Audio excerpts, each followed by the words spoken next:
have been clear on what this was involving in his view, and I gave you just now the analysis on how, in fact, this investigation started. And which is not a question I asked, but let's go, if we can, to Chris, let's not go through that again. It was the question you had. No, it wasn't. The question I asked you, Jay, is whether or not the denials are suspect. I didn't ask you about James Comey. I do not think the denials are suspect. I do not think the denial by the President of the United States is suspect at all. Here is the email exchange in June of 2016 between Don Jr., setting up the meeting between Don Jr. and the Russians. Rob Goldstone writes, the Crown Prosecutor of Russia met with his father, Aras, this morning, and in their meeting offered to provide the Trump campaign with some official documents and information that would incriminate Hillary and her dealings with Russia and would be very useful to your father. This is obviously very high level and sensitive information, but is part of Russia and its government support for Mr. Trump. Don Jr. responds, if that's what you say, if it's what you say, I love it, especially later in the summer. Doesn't that contradict the denial of any contact between the Trump campaign and the Russians? No, I mean, what it states was that there was going to be a meeting, and you said the Russians. This was a lawyer who was Russian. This was a lawyer who ended up was Russian. And what took place at that meeting, and it's been well reported, and you've reported this as well, the discussions involved the Magnitsky Act and Russian adoptions. It was quickly ended. It was in the middle of a campaign. And look, this idea that it may have involved opposition research, which never materialized evidently, the fact is, you know, the Ukrainians at the very same time were working with the DNC and the Clinton campaign to give what? Opposition research on Donald Trump and his associates. So everybody's acting as if okay, go ahead. Well, what I was going to say is, doesn't it indicate, you say, well, it was a meeting about adoption. We'll get to that in a moment. But the fact of the matter is, the reason that Don Jr. went into that room and Jared Kushner went into that room and Paul Manafort went into that room was not to talk about adoption. It's because they had been promised, they'd been promised by Rob Goldstone that there would be information as part of the Russian government's effort to tip the election to President Trump. Yeah, and of course, nothing in that meeting that would have taken place, even if it was about the topic of an opposition research paper from a Russian lawyer, is illegal or a violation of the law. And by the way, I am not the only lawyer, and you know this, Chris. Most lawyers, many, I'd say a vast majority of the lawyers that you've interviewed and others have interviewed on your network and other networks have acknowledged that the meeting itself and those proposed discussions would not have been a violation of the law. But the point is, it does show intent, willingness, perhaps not actual collusion, because apparently, and in fact, none of us know what really went on in the meeting, but assuming that, at least on that point, everybody is telling the truth, doesn't it show intent and willingness on the part of Don Jr. and Jared and Paul Manafort to collude with the Russians? And let me just point out, Natalia Veselnitskaya was not just some Russian off the street. She had close ties to people in the Kremlin. Well, number one, if there was the discussion was going to be about, if it was going to be about Russian opposition research that a Russian lawyer had, the fact is those goes on. You know that goes on in campaigns all the time. Opposition research is a big part of campaigning. It doesn't go on with the Russians all the time, Jay.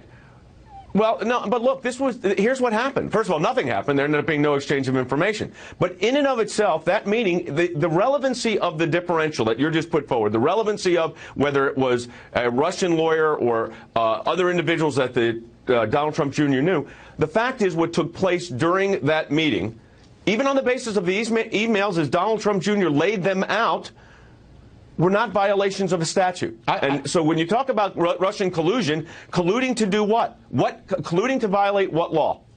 Well, let's talk about the legality of the meeting. The U.S. Code, and let's put it up, bars a foreign national from giving money or, quote, thing of value in connection with an election, and it bars anyone from soliciting such assistance. Wasn't the Trump campaign, in agreeing to that meeting, not talking about what happened, but what they thought when they went into that meeting, wasn't it soliciting something of value, which was the Kremlin, as they believed it, the Kremlin's effort to tip the election to Donald Trump? Well, number one, they didn't solicit the meeting, and you know that by reviewing the emails. But they agreed to it, and they agreed to it, and in fact, Donald Trump said, I love it, and he agreed to the meeting on the 25th floor of Trump Tower. the opposition research, if it would have materialized, is not a thing of value. There's never been a case that has said that opposition research is a thing of value. And by the way, there's been FEC lawyers, Federal Election Commission lawyers, that have talked about that as well. So I think, Chris, you don't conflate. I don't think it's appropriate to conflate the exact transaction as it was laid out in those emails, which was not a solicitation by the Trump campaign to get information, was an offer of opposition research. Compare that to what took place with the Ukrainians and the DNC, where they were working in collusion with each other, or when the DNC was leaking to one of the other networks the questions that they were going to ask during the debates. So everyone's acting as if there's this massive collusion statute that only applies here. The fact is there is no collusion statute. Well, period. I mean, there are a couple of points here, and one of them is that you seem to be sliding over the fact that this wasn't CNN that was giving questions to Hillary Clinton. This was, according to the offer that was being made by Rob Goldstone, this was the Kremlin, a hostile power, offering information. Christopher Wray, the president's own FBI director nominee, saw it this way. Take a look. To the members of this committee, any threat or effort to interfere with our elections from any nation state or any non-state actor is the kind of thing the FBI would want to know. He's not saying any actual interference. He's saying any offer is something the FBI would want to know. Would you agree that Donald Jr. and Jared and Paul Manafort should have notified the FBI? Here, list what Chris Wray just said. It would be he would investigate any type of involvement of interference. The President of the United States has said precisely the same thing. He said that on multiple occasions. You could go back and check the record on this. The President said to James Comey, if satellites were doing something, remember that whole statement? But here, what do you have? What took place between what we know took place was not a violation of the law. There's not a violation of the law. The question is Russia's other engagement on a global scale as directed at the United States. That's being investigated. And the president has asked Vladimir Putin himself about that, talked to him about that on multiple occasions when they were just at the G20. So this idea that that what Chris Wray said is somehow inconsistent with what the president said, I think is a false narrative. It's not true.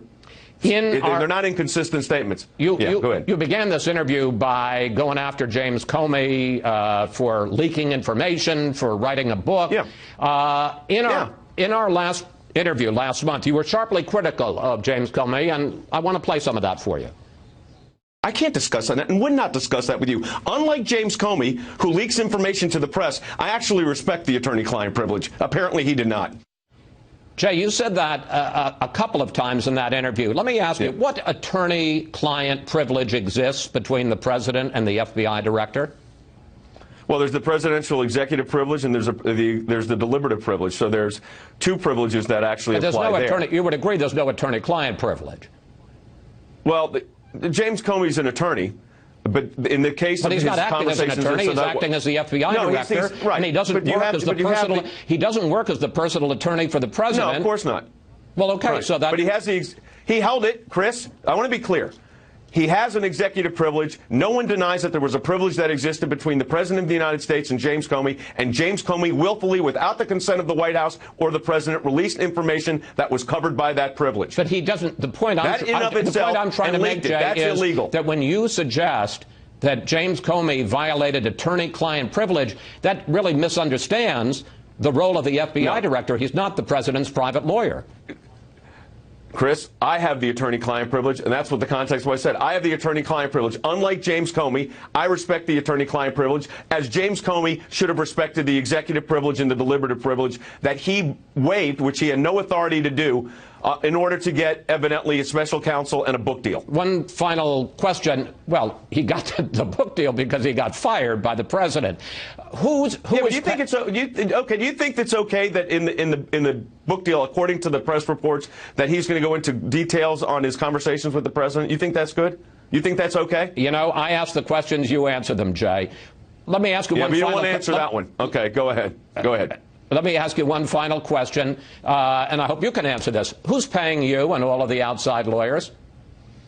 So I am retained by the main law firm that's involved in the representation of the president, and that is the Kasowitz firm. I'm retained of counsel. So our billing that I would do for this kind of case goes to his firm, and they pay us. Yes, but you're kind of ducking the question. Who's paying them? No, I don't. Well, I'm not obviously, involved Mark Kasowitz I'm not isn't paying involved in you. the next level. Who's paying them? That situation is between Mr. Kasowitz's firm and whoever's paying them, whatever entity's paying them. We're subpaid by we're just of counsel. So I can't give you. I'm not in privity of contract, as we say in the law, with the person that's paying or the organization that's paying the bills to the Kasowitz firm. Do you know if President Trump is personally paying for his private legal defense? Because the reason I ask is there's talk that the campaign committee is paying. There's talk about an effort to have the RNC pay. So this is an issue.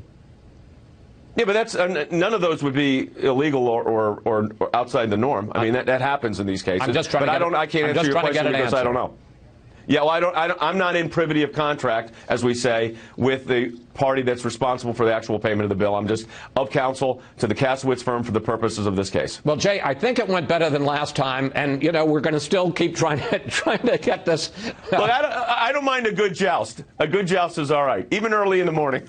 Jay, thank you. Thanks for your time this Sunday. Thanks, Chris. Appreciate it. Up next, we'll bring in our Sunday group to discuss whether the Don Jr. meeting is more fake news or the first hard evidence. This is a real scandal. This is everything.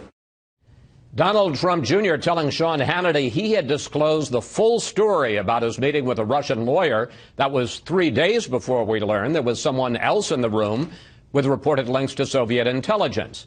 And it's time now for our Sunday group. Fox News senior political analyst Brit Hume, Dr. Ezekiel Emanuel, one of the architects of Obamacare and author of the new book, Prescription for the Future, Julie Pace, Washington bureau chief for the Associated Press, and the head of Heritage Action for America, Michael Needham. Well, Julie, how badly does the White House, officials in the White House, think that all the revelations this week about the Don Jr. meeting, how badly has it damaged their effort to just kind of sideline this whole thing as fake news? Well, in terms of sidelining it, I think this does a lot of damage. And when you talked to White House officials after the first couple of revelations about this meeting, there was a change. You could tell that they knew that this was more serious. They knew that this was going to be harder to talk their way out of for a couple reasons. One, we're talking about the president's son.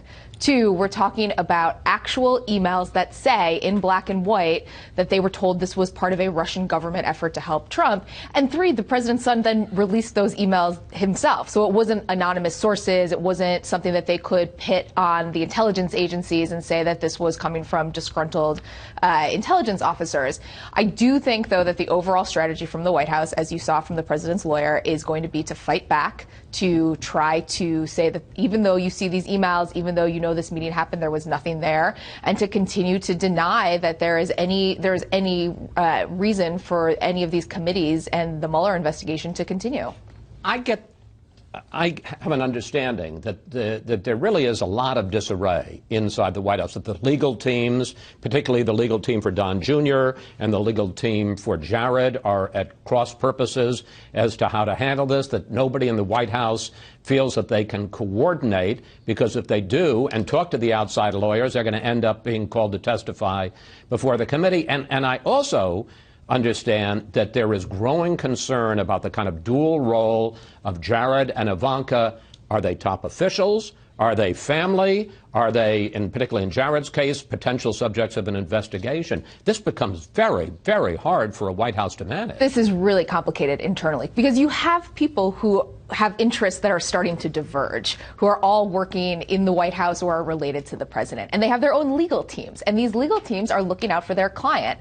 And if your client is Jared Kushner, that is your top priority, not the president of the United States, despite the fact that Jared Kushner is married to the president's daughter. Don Jr., he's going to have a legal team that is going to be focused on his interests. And frankly, a lot of the people in the White House think that the president's legal team has not been doing the president a great service at this point. Here's how President Trump defended the Donald Jr. meeting this week. It's called opposition research, or even research into your opponent. I've had many people, I have only been in politics for 2 years, but I've had many people call up, oh, gee, we have information on this factor or this person or, frankly, Hillary. That's very standard in politics. Britt, does that explanation fly? And as a veteran, as I am, of a lot of Washington scandals that we have covered, how damaging do you think this week's revelations were? The revelations are damaging in one particular sense, which is it means that there's no end in sight for this firestorm. And once you have, as Julie was explaining and you were pointing out, all these people getting lawyers and preparing to testify and all the rest of it, the burden on a White House is enormous. There was already a burden on this White House to fight these allegations. Whether they add up to anything illegal is a separate matter from what I'm talking about. I'm talking about the political consequence of this, which is very serious because it means that this is the atmosphere in which this administration and this White House is going to have to operate going forward. And then it begins to matter, Chris, about how well staffed the White House is, how well staffed the administration is, and all the rest of it. An administration and a White House can become paralyzed by this kind of thing. And that, among other things, is one of the dangers faced here. And the explanation that the president gives there just isn't sufficient. Chris, it is worth noting that this isn't the first time Russia has tried to influence American elections. It goes back at least to the 1960s, and we've had multiple cases where they've tried to actually influence. The Kennedy versus Nixon, Al Gore versus Bush, and every time they've approached some other candidates, they've spurned it or turned it over to the FBI. So the notion that the president says this is opposition research and everyone does it, it's not true. People do have standards. There are rules of engagement, and getting a foreign government to try to give you dirty information is something that the American political system hitherto has not permitted. So that notion is wrong. I'd say the second... Let me just pick up on that one point. We'll get back to you in a second with Michael, because I think it's fair to say you have been generally supportive of President Trump. But doesn't this set of emails and the fact that this meeting, and here were the people that were in the meeting, Don Jr., Jared Kushner, then campaign chairman Paul Manafort, and the Russian lawyer Natalia Veselnitskaya, doesn't the email exchange and the fact that those three Trump officials showed up at the meeting show at least an intent, a willingness to collude? Well, there was a willingness to accept opposition research from a foreign agent, and that's something that should be concerning. I thought it was interesting. I agree with what Zeke said, except he conveniently left out that Ted Kennedy in 1983 tried to work with the Russians to defeat Ronald Reagan, which in no way justifies anybody working with the Russians right now to get opposition research. But I think that's what it shows. I think that's why all Americans, recognizing that Russia is a foreign actor, a hostile foreign actor, are supportive of these investigations, and the country deserves to see what comes out of the investigation. The challenge that those of us who care about policy face is how, with all of this going on, to get the necessary attention, as we'll talk in the second panel about health care and taxes and other issues. But clearly these are investigations that need to go on and are going on, and we all look forward to seeing the results. Since you're a panelist, I'm not going to call you Dr. Emanuel, I'm going to call you Zeke. That's fine. How far, as a committed Democrat, are you prepared to go? Because, I mean, we are going to talk in specifics, but are you willing to see the country paralyzed for the next year? Are you willing, if, and I repeat, if more information comes out, to see the president impeached? How far do we need to go on this? Well, we have democracies at stake here in America. Having our biggest enemy, Russia, come in trying to meddle and change our election, that is the bedrock of democracy. That is the most important thing. I do not want to see this country paralyzed, but I do not want to see our democracy undermined by having the President of the United States colluding, and his officials colluding with Russia. And remember, there are, when people go into government, they actually have to abide by the laws here. And one of the laws is you can't get anything of value, whether money or other things of value, from a foreign country. Now, information, if the opposition research is true, it's of value. It may not be of dollar value. I was going to say, you heard what Jay Sekulow had to say to that. Your response to Zeke? He's grandstanding. We should all allow the investigation to play out. We should look at what happens when the investigation plays out, and then we should have a discussion right now. The emotion that was just displayed was nice, but it's grandstanding until the facts come out. Look, democracy is a very fragile thing. We have seen in other countries. Turkey is a very good example of how someone can win an election and totally undermine democracy by taking down judicial independence, the press, and free elections. Let me just say, grandstanding has gone on before on this panel. You got 15 seconds. I have the hunch here that American democracy has survived this effort, and we don't really know how far it went. We don't know whether it had any real noticeable impact on the election or any of that. And it seems to me to become kind of overwrought about the fact that our democracy is in peril because of all this is a little premature, at least. Well, panel, we have to take a break here. We'll see you all a little later. Up next, Senate Republicans struggle to hold a crucial vote on health care, but does the bill do enough to repeal and replace Obamacare? One of the plan's biggest critics, Senator Rand Paul, joins us next.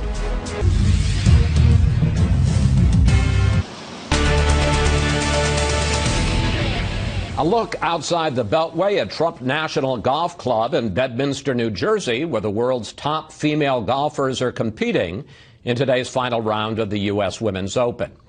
Well, last night, Senate Majority Leader Mitch McConnell put off consideration of health care legislation this week after it was announced that Senator John McCain had surgery to remove a blood clot from above his left eye. Republicans are struggling to pass a revised bill, which some say still doesn't go far enough to repeal and replace Obamacare. Joining me now, one of the biggest critics, Senator Rand Paul. Senator, let's start with the bottom line. Whenever it comes up, whenever Senator McCain is in good health and comes back, does Senate Majority Leader McConnell have the votes to pass this revised bill? You know, I don't think right now he does. And the real problem we have is, we won 4 elections on repealing Obamacare, but this bill keeps most of the Obamacare taxes, keeps most of the regulations, keeps most of the subsidies, and creates something that Republicans have never been for, and that's a giant insurance bailout super fund. That's not a Republican idea, to give taxpayer money to a private industry that already makes $15 billion in profit. So if this bill does not pass, what happens? Well, what I've suggested to the president, and I talked to the president again, when he was in Paris just this last weekend, or I guess on Friday, and I've told him I think we can still, if this comes to an impasse, I think if the president jumps into the fray and says, look, guys, you promised to repeal it, let's just repeal what we can agree to, and then we can continue to try to fix, replace, or whatever has to happen afterwards. But the one thing we should do is try to repeal as many of the taxes, as many of the regulations, and as many of the mandates as we possibly can. I still think the entire 52 of us could get together on a more narrow, clean repeal, and I think it still can be done. Now, this is a change of heart, because back in January, you said that you had told the president, and he agreed with you, that you needed to repeal and replace at the same time. Well, it's interesting that it's not. I'm still for replace. It's just my definition of replace is a lot different than some of the big government Republicans. My idea always was to replace it with freedom. Legalize choice, legalize inexpensive insurance, allow people to join associations to buy their insurance. I'm still for all of those. And I think those that could actually be part of clean repeal. In fact, most of the ideas I've had on letting people join groups to buy their insurance, letting the plumber and his wife join a large group like the Chamber of Commerce, those ideas are actually welcomed by virtually every Republican. That passed in the House of Representatives unanimously. Here's what President Trump says in his weekly address this weekend about the merits of the current new revised bill. The Senate health care bill stops the Obamacare disaster, expands choice, and drives down costs. Is the president wrong, Senator? I would caution about overselling what's going to happen. I've been involved with health care for 20 years as a physician. It was in terrible shape before Obamacare. It got worse under Obamacare. And I predict that the fundamental flaw of Obamacare will remain with the Republican plan. And this is a big reason why I can't support it. The fundamental flaw is that mandates on insurance cause prices to rise, and young, healthy people then say, hey, I'll just wait till I get sick. And the insurance pool gets sicker and sicker. It's called adverse selection. We also call it the death spiral. The Republican plan admits that it will continue. They just say, hey, guys, we're going to subsidize it. We're going to dump billions of dollars into the insurance companies and say, please charge less, and try to counteract the death spiral. But the Republican plan doesn't fix the death spiral of Obamacare. It simply subsidizes it. Yeah, I understand. And I think everybody would agree that this bill does not repeal Obamacare, does not fix all of the problems with it. But here is why conservatives say it is still worth supporting. It is, they contend, the most significant Medicaid reform ever. It turns an open-ended entitlement into a block grant for states. Compared to current law, it cuts Medicaid spending $772 billion by 2026. Are you willing, Senator, to see all of that go down the drain? I think that some of the Medicaid reform is probably good. Slowing down the rate of growth is what they do to Medicaid. They don't actually cut, so I think that's the wrong term to use. But they do slow down the rate of growth. A lot of the slowdown rate of growth doesn't kick in until years 7, 8, 9, and 10. And I've seen the way things work in Washington. And the sad thing is we do these 10-year plans. They kind of remind me of the Soviet 5-year agricultural plans. They're kind of a fiction. We do the things in the first 2 or 3, 4 or 5 years. And then by the time we get to 7 or 8 or year 9, there's a new Congress, maybe there's Democrats, and then the whole Medicaid reform goes out the window. But the bottom line is I'm not willing to trade Medicaid reform for an insurance company bailout, an insurance company entitlement.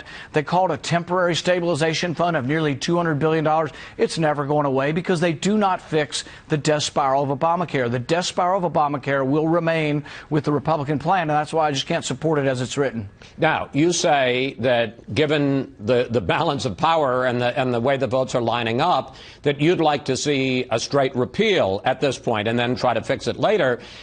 Your Republican colleagues say, one, there are not 51 votes for a straight repeal, and two, if you do that, and then you, as you say, try to fix it later, then, because it's not going to be part of budget reconciliation, you're going to need 60 votes, you're going to have to work with Democrats, and you're going to end up with a lot of stuff that's even more liberal. Well, there is a way we can do it. We do a more narrow, cleaner repeal, but we can also, at the same time, put forward a bill that has some of the big-ticket spending items that conservatives object to. I will vote against that, but there are many bills that all the Democrats always vote for. If it has government spending on it, Democrats vote for it. So there's a chance we could take the things that I object to on the repeal bill that aren't repeal, that are big government spending, put them on a bill that Democrats typically vote for. One is called S-CHIP. It's a reaffirmation of like Medicaid for children. It'll be a big spending bill, and if they want to spend billions on bailing out the insurance company, they could do that with Democrats, because in all likelihood Democrats will vote for that. Conservatives will vote against an insurance bailout, but we'd have a clean repeal, and then we'd have a spending bill, and they could actually be advanced simultaneously, really on the same day. Moderates would get what they want, which is more debt for the country, more spending. Conservatives would get what we want, a clean repeal, which is really the only thing we promised in the election, and we promised it over and over again. So it kind of annoys me that Republicans are going back on their word to repeal Obamacare. Let's do a lightning round. Quick questions, quick answers, because there are a number of ideas, as it looks like the Senate Republicans may be deadlocked on what can be done to try to break the logjam. First of all, Ted Cruz has gotten a measure put into the bill that says that insurers can put out skinnier, what they call skinnier, cheaper plans, fewer benefits for healthy people, as long as they put out at least one plan that has all of the health benefits required by Obamacare. What's wrong with that? I'm for more choice, so in general I've been supportive of the Cruz Amendment. However, the Cruz Amendment will still be in the context of having the fundamental flaw of Obamacare, which are all these mandates. So adverse selection will continue even with the Cruz Amendment, and some have argued it will be made worse. Cruz himself says, oh, you know what, we're going to have to increase government subsidies to insurance companies to stabilize prices. Well, that's just not a very Republican idea to have taxpayer money going to a private industry. The insurance companies make $15 billion a year. So I'm generally for the idea of the amendment because it gives more freedom. But it's in the context of a bill that still has the fundamental flaw, still retains the death spiral of Obamacare, so ultimately it won't work. And I tell people, Republicans don't understand this. When they pass this, they're going to completely own health care, and people have been unhappy with health care ever since I've been in medicine. One, because of the large sort of bullying way that we're treated by insurance companies, denying everything. You know, my family alone, we fight tooth and nail to get our insurance company to cover anything. I'm like the rest rest of America. We're frustrated with insurance companies charging us through the roof and then not paying for the stuff that we need when we go to the doctor. Senator, let me just explain again. The idea of the lightning round is quick questions and quick answers. So let me ask you one other quick one, which was that Senators Cassidy and Graham are now saying go the federalism route and let each state decide what they want. Here it is. We're going to take that $500 billion and through some kind of formula, give it to the states and say the following. If you want to repair Obamacare, you can repair it. If you want to replace it, you can replace it. Briefly, what's wrong with that?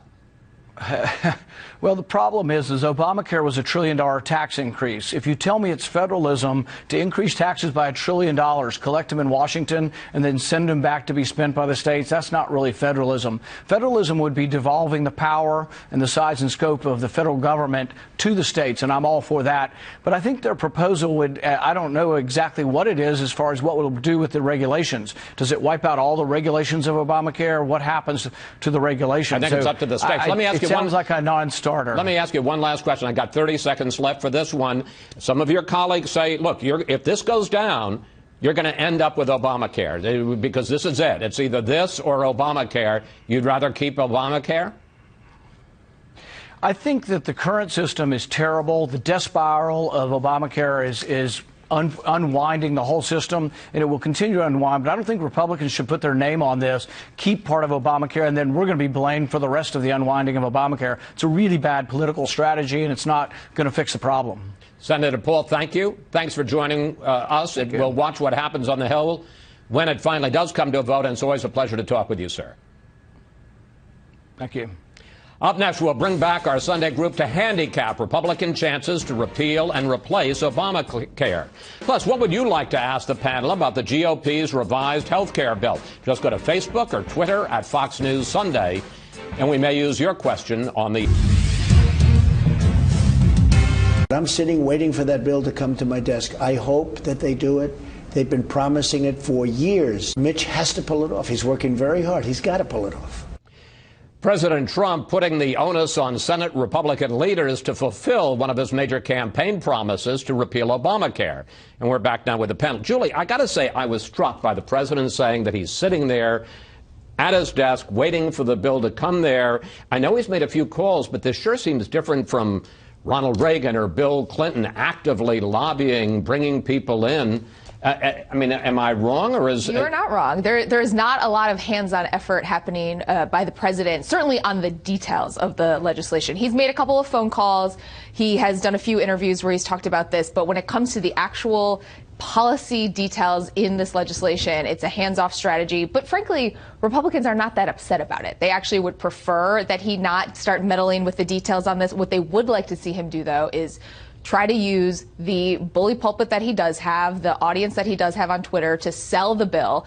They see him do this sometimes and be pretty off message. He's talked about trying to put more money in the bill, which is not exactly a Republican argument. He has talked about, trashed the House bill, which he was so mean. In favor of, said it was mean. So what Republicans would like is for him to stay out of the policy detail, but try to at least sell this to the American people. Britt, we may be surprised, but I think you would agree that whenever this bill does come up for a vote, probably not this week, but maybe next week or the week after, that passing it is a bit of a long shot. And I guess my question is, how come? Well, I would look at it a little bit differently, Chris. It seems to me that you remember when the first version of this measure came out, right? And about a dozen or so senators made it plain they couldn't vote for it. So it goes back for a little rehab, and it comes out again, and we're down to where 2 or 3 are publicly against it. That doesn't mean all the rest of them who were against it before will vote for it. But it suggests to me that considerable progress has been made and that the Republican leadership in the Senate is now quite close to where they can pass the bill. So when it gets down to it, the question you asked Rand Paul at the end of your interview with him is the question every Republican senator is going to have to face, and that is to say, when it gets down to it, are you going to cast a vote, the effect of which is to leave Obamacare fully in place? And, remember when those House members all resisted the first version of the House bill and they all went home? I think they thought they were going to be heroes. They weren't.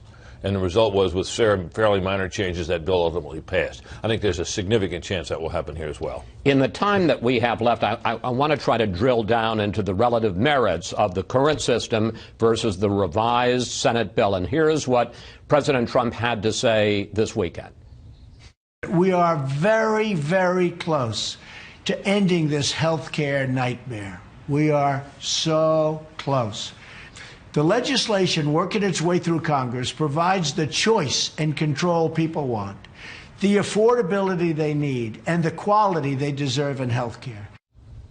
Zeke, I want to get you into a debate with your policy counterpart here, Michael Needham, and I'm going to let you go first. Is the president wrong when it comes to the question of Obamacare versus the current Senate bill? Why is Obamacare better? Well, the current Senate bill will throw 22 million people off of insurance. But we don't know that. That was the... It will. Look, it's going to throw at least over 15 million, because that's the Medicaid part. So it's going to throw something like 22 million people off of insurance. Second, it totally undermines the insurance marketplace with the Cruz amendment. It actually makes the bill worse, because the adverse selection Rand Paul was talking about will be even worse. That says that healthy people can buy cheap plans, sick people have to go for the full plan. And basically it undermines the freedom of cancer patients that I take care of, because they will not be able to afford any health insurance given the Cruz proposal. So what about the subsidies that are in the Cruz? They're not. Everyone knows they're inefficiently distributed, and they're nowhere near enough. And the third point I would make is $45 billion for opioid care over 10 years may sound like a lot of money to people, but it's the president's own commission says they need over $220 billion. So it's 20%. So you've got high uninsurance, undermining the insurance market, and you don't solve the opioid crisis. It's a terrible bill. We ask you for questions for the panel, and we got this on Facebook on the new revised Senate Republican bill from Mark Hall, who writes, repeal the ACA, Affordable Care Act, as promised. Do not fix. Repeal it outright. What is wrong with the free market and patient choice, just like we have in auto insurance? Michael, how do you answer Mark, and how do you answer Zeke on this question of whether the revised bill is better or worse than the current system? Yeah, I mean, Mark's exactly right. The problem when you talk to people in the Senate is there's probably at this point only 15 or 20 votes in the Senate for full repeal of Obamacare. For 7 years, the Republican Party promised full repeal of Obamacare. We need to move towards a patient-centric free market plan. This bill doesn't do it, and it's because, unfortunately, the Republican Party wasn't serious about repeal, and that's a tragedy, and it means that So are you saying that we should leave Obamacare in place, or should we go for this? So I think this bill is the first step in a process of repealing Obamacare. And why is Zeke wrong? Zeke's wrong because Zeke's doing what a lot of people in Washington, D.C. do, and he's playing baseline games, and he's looking at these things. The CBO said 23 million people would be in the individual market because of the employer mandate, the individual mandate. It turns out there's only 10. When the CBO scores this, they assume that magically it's to go from 10 million people in the individual market up to 16 million people before they even do some scoring. And so he's playing games on that side. Wait a second. On the Medicaid expansion, hold on. this bill, the Medicaid expansion is real. Taking $800 billion out of Medicaid is not going to expand the number of people who are covered. And the second point I would make is there is no freedom in this bill for people who have pre-existing conditions. This completely removes the promise to them that if you have a pre-existing condition, you can have affordable insurance. Michael? So the problem with Zeke's point is that this bill actually keeps not all, it takes away what was created by Dr. Emanuel and others, which was an incentive in Medicaid to ensure able-bodied people, for states to look more at able-bodied people rather than more vulnerable populations like the disabled. It takes away that disincentive, but it actually keeps the federal subsidy for the Medicaid expansion population. And so Zeke's not being entirely fair on that point. And remember this, Chris. The triumph of Obamacare is this coverage for pre-existing conditions, which basically defeats the whole idea of insurance. Which is, for example, if in the automobile insurance market, if you could wait till you had a wreck and then buy insurance and have the repairs covered, that's comparable to what we're doing but here. Britt, if I have cancer... hold on, let me finish. Can I please finish? The idea of insurance is that you purchase it to guard against risks and things that may occur in the future. It's not that you purchase the coverage after you're already sick. But so once that idea is gone, Obamacare is essential. It remains. You got 20 seconds. If I have cancer through no fault of my own, I didn't hit a car, I need to have insurance to cover me. This bill does nothing for those people. It only makes the price of their insurance ever higher. Cancer patients and patients with multiple sclerosis, Alzheimer's disease get completely written out of the coverage. We are not going to settle bill. this, and guess what? We don't have to, because we're going to have more time to talk about it, but let's bring you all back and have the conversation. Thank you, panel. See you next Sunday. Up next, our Power Player of the Week, the man behind Donald Trump's tweets.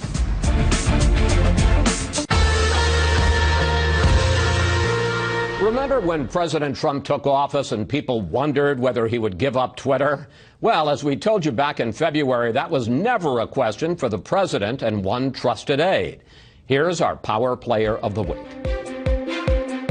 Just directly reaching out to what we call the Trump train out there, the movement, and delivering our message directly to the American people.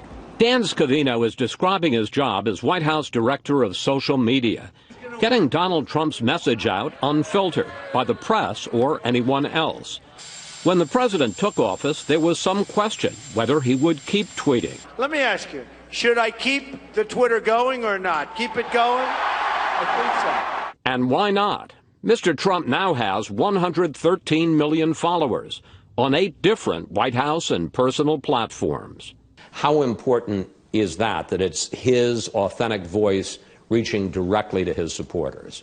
It's very important. It is him speaking, his mind as President of the United States of America. Scavino spends his day near the president. He'll start speaking a tweet, which I know is a tweet, and then we will simply send it out. He's been called the Hemingway of Twitter many times with 140 characters. There's so many times that he'll give me a message when we're traveling or in the office, and it stops at 139 characters. Of course, that's during working hours. Then there are the tweets the president types himself early in the morning or late at night. I get a little bing, as we like to say, and I get the tweet. And then I'll take that tweet and amplify it onto Instagram as well as his Facebook account. This is the Trump Facebook page, filled with official announcements, presidential musings, and behind-the-scenes video that Scavino takes. As he's dictating a tweet, either in the campaign or now as president, have you ever said to him, maybe not? There's been times, but not too often. But I've always believed in, and being with the man from day one, is let Trump be Trump. Did anybody ever hear of Dan? He's become quite famous in social media. Scavino was a mini celebrity on the campaign trail as one of candidate Trump's inner circle. But he goes back a lot longer than that. They met when Scavino was 16, working at a country club in suburban New York. Often when he would come up, I would either caddy or clean his clubs upon departure of the golf course. And he said to me, he said, "You're going to work for me one day." He ended up running a Trump golf course, but was about to start his own social media business when he heard the boss might run for president. Do you ever think to yourself, Dan Scavino, 16-year-old caddy, assistant to the president? It's overwhelming.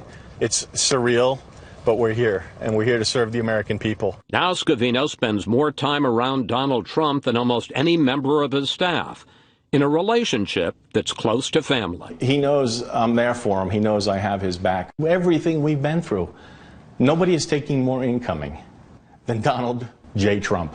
And to be with him in the foxhole, and it's just being here in the White House, when everybody said, and I can't say it enough,